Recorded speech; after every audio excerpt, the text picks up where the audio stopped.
Assalamualaikum warahmatullahi wabarakatuh.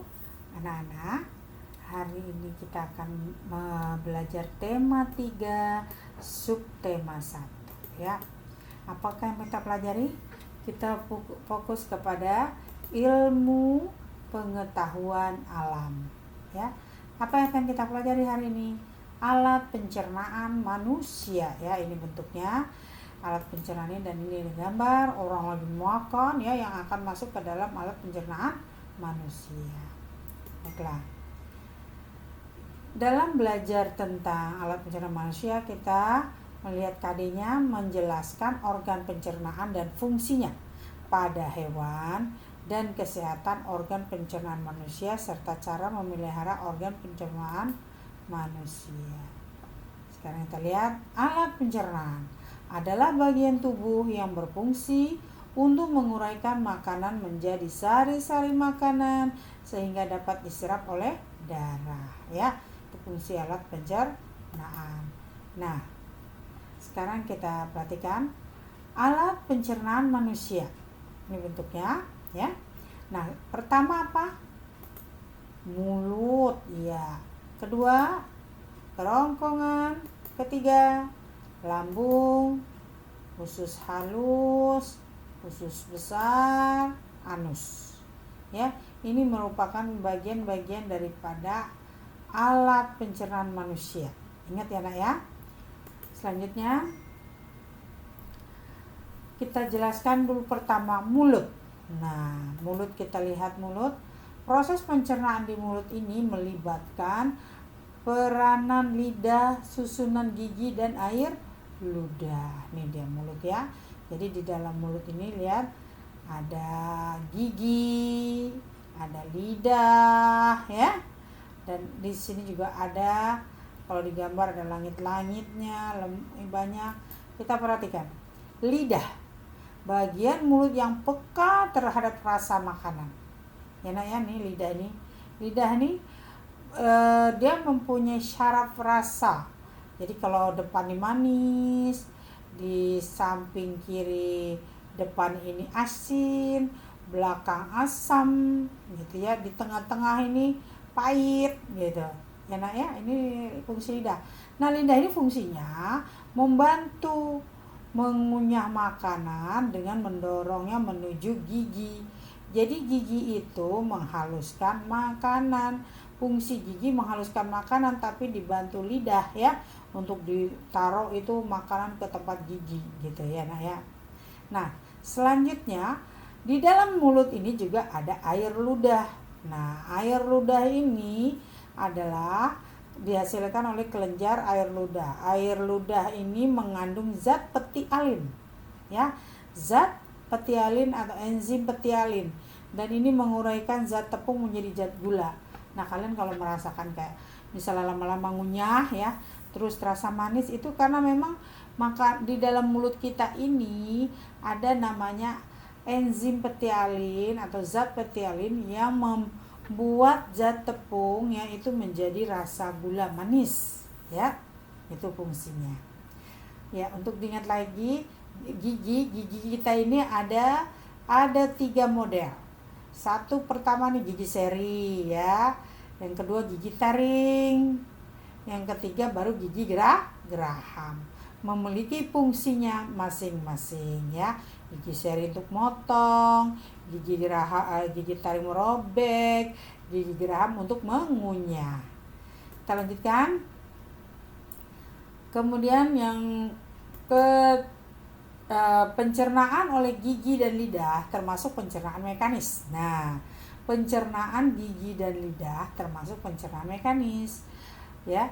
Kemudian pencernaan yang dibantu oleh enzim adalah pencernaan kimiawi, yaitu pencernaan yang menyebabkan perubahan zat makanan menjadi yang lebih sederhana. Pencernaan ini terjadi pada mulut dan lambung. Kedua yang kita bahas adalah kerongkongan. Nah, ini kerongkongan. Kerongkongan berbentuk pipa yang menghubungkan rongga mulut dengan lambung. Letaknya di leher di depan tenggorokan atau trakea ya. Ini. Nah, kita perhatikan Di kerongkongan, makanan dibungkus oleh cairan yang disebut mukus, berfungsi sebagai pelumas yang melicinkan saluran kerongkongan. Nah ini ya, jadi ini untuk melicinkan tuh ada namanya pelapisnya itu disebut mukus ya, cairan. Jadi makanan bisa lanjut gitu. Nah berpindahnya makanan itu dari atas terus ke tengah terus ke bawah itu adalah namanya gerakannya peristaltik. Gerakan otot kerongkongan mendorong makanan, ini namanya gerakan peristaltik. Gerakan mendorong makanan ya, mendorong makanan ya yang menuju ke lambung ya. Selanjutnya lambung. Nah ini lihat lambung. Ini lambung kita seperti ini. Nah, lambung adalah tempat pencernaan makanan setelah melalui kerongkongan. Apa fungsinya? Memecah makanan dari zat makanan yang kompleks menjadi molekul yang lebih sederhana atau disebut digesti ya. Ini jadi memecah makanan dari zat yang kompleks. Artinya makanan itu yang masih agak kasar, tadi dari mulut sudah halus tapi masih kasar. Nah, ini di sini terjadi proses pencernaan kimiawi karena dia dibantu. Nah, enzim yang ada di lambung yaitu asam klorida, pepsin dan renin. Ini yang membantu pencernaan secara kimia. Ya. Nah, lambung ini terletak di bagian kiri rongga perut. Lanjut. Usus halus. Nah, ini usus halus. Usus halus ini fungsinya menyerap sari-sari makanan. Nah, yang tadi udah diolah di lambung, ini dikirim ke sini. Ini namanya usus. Nah, usus halus itu terdiri dari 3 bagian, yaitu usus 12 jari, usus kosong, dan usus penyerapan. Nah, ini ada fungsi masing-masing.